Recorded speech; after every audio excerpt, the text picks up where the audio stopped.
Police की कोई मदद मुझे नहीं मिल पा रही है, जिसकी वजह से मुझे मीडिया का सहारा लेना पड़ रहा है। रात रात भर फ़ोन करके परेशान जब मुझे किया जाता है।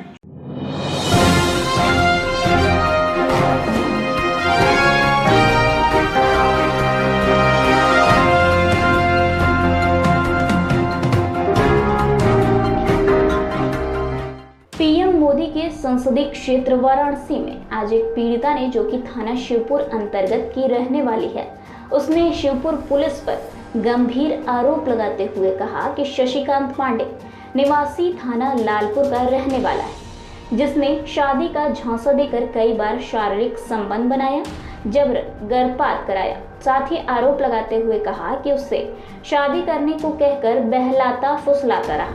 शशिकांत पांडे ने प्राथनी के नाबालिग होने का फायदा उठाकर अपने प्रेम जाल में फंसा लिया और जल्द ही शादी कर लेने का झांसा देकर अपने घर ले जाकर शारीरिक संबंध बनाने लगा। अब पीड़िता को धोखा देकर उससे छुटकारा पाने के लिए अलग हो गया और धमकाने लगा, जिससे न्याय पाने के लिए महिला ने पुलिस का सहारा लेना ही उचित समझा। पीड़िता ने कहा कि कई चक्कर थाने पर लगाने के बाद पुलिस ने एफआईआर दर्ज की, मगर 1 मिनट बाद शशिकांत पांडे की तरफ से पुलिस ने सारनाथ थाने में महिला के खिलाफ भी मुकदमा दर्ज हो गया। पीड़िता का कहना है कि मुझको न्याय मिले और आरोपी जेल जाए, पुलिस निष्पक्ष रूप से कार्य करे और गंभीर धाराओं में भी मुकदमों को पंजीकृत करे। आज से करीब 10-12 साल पहले मिले थे शशिकांत पांडे से, और उस समय हमारी एज रही होगी, हमको लगता है 15-16 साल। उस समय मैं उनसे मिली थी और तब से लेकर 2023-24 तक मैं साथ रही हूँ। उस दौरान मैं 4-5 बार गर्भवती भी हुई हूँ। मेरे बिना इच्छा के मेरा गर्भपात भी कराया गया है, मुझे नशीली दवाइयाँ दे करके, और कई जगह किराए के मकान में उन्होंने रखा है, जैसे मैं शिवपुर, पहड़िया, रामनगर, कैंटोनमेंट पौस इलाके में, और कई होटलों में भी वो ले जा कर के बाहर गोवा, मुंबई, दिल्ली वगैरह में भी उन्होंने रखा। और अब सारी चीज़ वो छोड़ कर के एकाएक हमको बेसहारा छोड़ कर चले गए, चूँकि मैं घर से भाग कर के उनके साथ गई थी। तो उन्होंने हमको झूठा विश्वास, पत्नी का झूठा विश्वास भी दिलाया। मंदिर में ले जाके सिंदूर डाल दिया, अदरपुरा मंदिर में, और सिंदूर डालने के बाद उन्होंने बोला कि अब आज के बाद तुम हमें दबाव मत बनाना, तुम मेरी पत्नी हो गई हो और हिंदू रीति रिवाज के हिसाब से सिंदूर का बहुत बड़ा महत्व होता है, तो इसलिए अब तुम मेरी पत्नी। उन्होंने बतौर पत्नी कई कागजातों पे मेरा नाम भी दर्ज करा दिया। अब सारी चीज़ लेकर के जब मैं पुलिस के पास गई मई में, तब मैं मई से लेके जून, जुलाई, अगस्त तक परेशान रही। 12 अगस्त को मेरी एफआईआर, जब मैं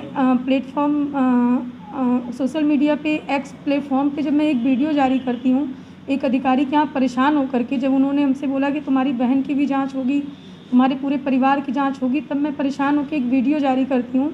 तब मुँह बांध करके, तब मेरी एफआईआर 12 तारीख को रात में होती है, 12/8/2024 को 11:51 पे, और उसी के शिवपुर थाना में उसी के जस्ट 1 मिनट बाद मेरे खिलाफ़ एफआईआर होती है 12/8/2024 को 23:52 पे, जो कि आपके सामने आप देख सकते हैं। और उसके बाद मेरे प्रार्थना पत्र के हिसाब से इसमें धाराएं नहीं लगाई जाती हैं, और मुझसे पुलिस बोलती है कि आपके बयान के बाद, आपके मेडिकल के बाद, आपकी जांच के बाद मैं धारा बढ़ाऊंगा, घटाऊंगा, वो मेरा काम है। और आज अभी तक ना तो पुलिस का कोई मुझे फुल सपोर्ट समझ में आता है, ना तो कुछ उनकी मदद उनकी तरफ से समझ में आता है। उल्टा आरोपी हमारा, जहाँ भी मैं जाती हूँ, पता नहीं कैसे उनको पता चल जाता है, उनके लोग हमारा पीछा करते हैं, जिसका फ़ोटो वीडियो मैंने पुलिस को दिया भी है। और उनके परिचित के लोग मेरे घर तक आते हैं और घर पे आके लोग धमकाते भी हैं। उनका कहना है कि आप मुकदमा वापस ले लें, और नहीं तो आपकी हत्या करवा देंगे, या तो फर्जी मुकदमे में आपको फंसा देंगे, जैसा कि सही हुआ है। मुझे एक ही मिनट के बाद मेरे ऊपर फर्जी मुकदमा भी लगाया गया है। मैं तो चाहती हूँ उसकी विस्तारित से जांच हो उस मुकदमे में।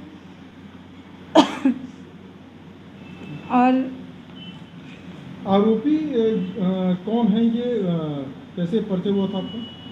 आरोपी इनका नाम शशिकांत पांडे और पन्नू पांडे है, स्वर्गीय पुत्र स्वर्गीय सूर्यनाथ पांडे। तो मैं चाहूँगी कि इनके मुकदमे की एक बार पुलिस कायदे से गंभीरता को लेते हुए जांच करे और मेरी मदद करे, पुलिस की कोई मदद मुझे नहीं मिल पा रही है, जिसकी वजह से मुझे मीडिया का सहारा लेना पड़ रहा है। बस मैं यही चाहती हूँ। उच्च अधिकारियों के पास क्या आश्वासन मिला अभी तक? उच्च अधिकारियों के पास कई बार गई हूँ, रात रात भर फ़ोन करके परेशान जब मुझे किया जाता है। मेरे पास बहुत से फ़ोन भी आते हैं जिसकी पूरी रिकॉर्डिंग, स्क्रीनशॉट, नंबर मैंने सब थाने पे सबको, सारे अधिकारी को दिया, लेकिन मेरा कोई अधिकारी कोई मदद नहीं कर रहा है। केवल इस वजह से कि विपक्षी पैसे से मजबूत है और सोर्स से मजबूत है, बस इस वजह से मेरी कहीं कोई सुनवाई है ही नहीं। और ना मैंने मुख्यमंत्री को भी चिट्ठी लिखा, मैंने प्रधानमंत्री को भी चिट्ठी लिखा, मैंने महिला राष्ट्रीय आयोग लखनऊ, दिल्ली, हर जगह मैं जा कर के भी कोशिश की, लेकिन कहीं से मुझे कोई मदद नहीं मिली और ना ही अभी तक कोई मदद मिली है। अभी तक मेरी धाराएं, मेरे प्रार्थना पत्र के हिसाब से मेरी धाराएं तक नहीं लगाई गई हैं। धारा 494 लगा दी गई है, ना तो मेरा सही से प्रार्थना पत्र का कोई जांच किया गया है, ना कोई चीज़। सारे सबूत, सारे साक्ष्य को पुलिस मिटा रही है।